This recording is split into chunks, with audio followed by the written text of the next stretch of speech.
Barkanku da zuwa wannan channel wanda za mu ringa kawo muku shirye-shirye akan abin da ya shafi Java. A yau za mu yi magana akan menene Java. To, kamar yadda za ku iya gani a nan wurin, what is Java? Menene Java? Shi dai Java kamar yadda za ku gani is a general purpose high level programming language. Java kuma is designed to be platform independent. Java is widely used for developing desktop and mobile applications. Sannan kuma Java is also used for building enterprise level applications. To, me ake nufi da general purpose programming language? Kamin mu yi bayanin menene general purpose, yana da kyau mu yi bayanin menene domain specific programming language. Shi domain specific programming language program ne wanda aka tsara shi domin ya ringa yin solving solution akan abu guda ɗaya. So akan wannan ne za ku ga kamar mun ba da misali. Fortran ana amfani da shi ne wurin solving mathematical issues. Haskell ana amfani da shi ne wurin yin research work. Lisp ana amfani da shi ne wurin yin artificial intelligence related work. C shi kuma ana amfani da shi ne for systems programs. So idan ka duba a nan wurin za ku ga domain specific yana solve wani matsala ne da ta shafi wani particular abu. So mu dawo kan maganar mu na general purpose. Shi general purpose is designed to suit widely variety of domains. Shi ba domain ɗaya yake solving ba. He can fulfill more than one purpose kamar misali calculations, research work, application development, har AI ɗin ma shi general purpose zai iya yi.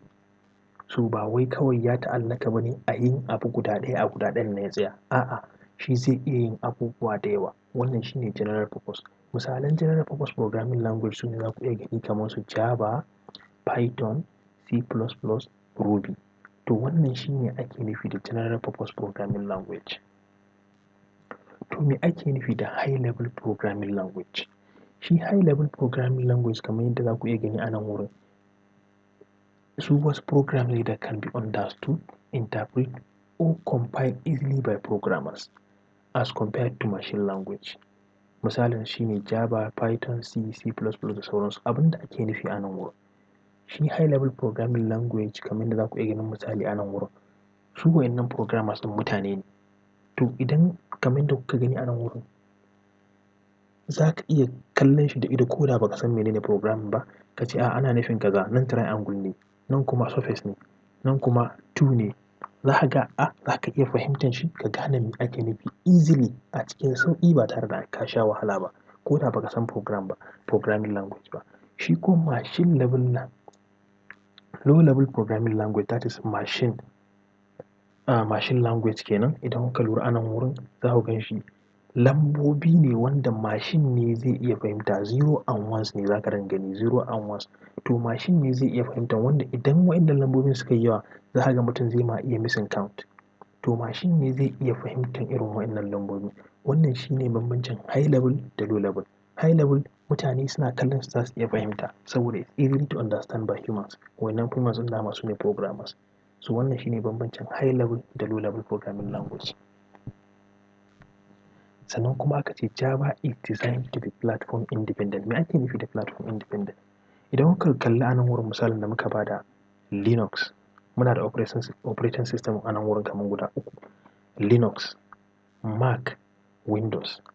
To abin da yasa aka kira shi platform independent, idan ka ƙirƙiri application guda ɗaya na Java, za ka iya sa shi a Linux ya aiki, ka sa shi a Mac ya aiki, ka sa shi a Windows ya aiki, ba wai tare da ka ƙirƙiri na Linux daban ba, na Mac daban ko na Windows daban. A'a, idan ka ƙirƙire shi a Linux zai aiki a Mac, zai aiki a Windows. Idan ka ƙirƙire shi a Mac zai aiki a Linux, zai aiki a Windows. Idan ka ƙirƙire shi a Windows zai aiki a Mac, zai aiki a Linux. Wannan shi ake kira platform independent. Ba sai ka ƙirƙiri ma kowane operating system nashi ba. Wannan shi ake nufi da platform independent. So amfanin Java usage. Shi Java is used for developing application kamar su.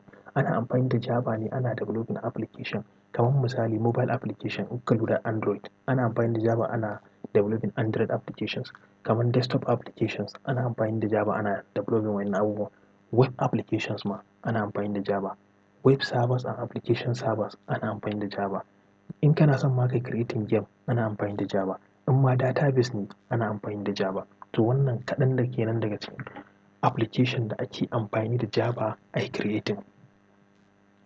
To sannan kuma Java ma har ila yau za ka yi amfani da shi kai build enterprise level software. Menene enterprise level software?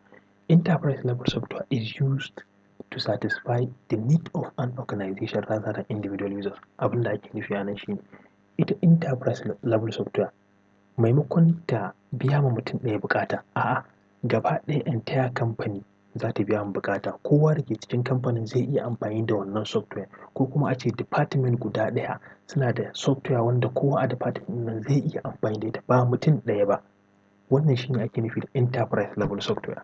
So kamar misalin da muka bayar a nan wurin za ku iya ganin kamar customer relationships management CRM, payment processing, automated billing system, business continuity planning system, enterprise content management, email marketing system, enterprise messaging system, HR management, enterprise search, call center, enterprise application integration, customer support. Wa'innan misalai ne na enterprise level software wanda kamfani zai iya amfani da shi ya biya ma kamfani bukata, ba mutum ɗaya ba. Wannan shi ne ake nufi da enterprise level software.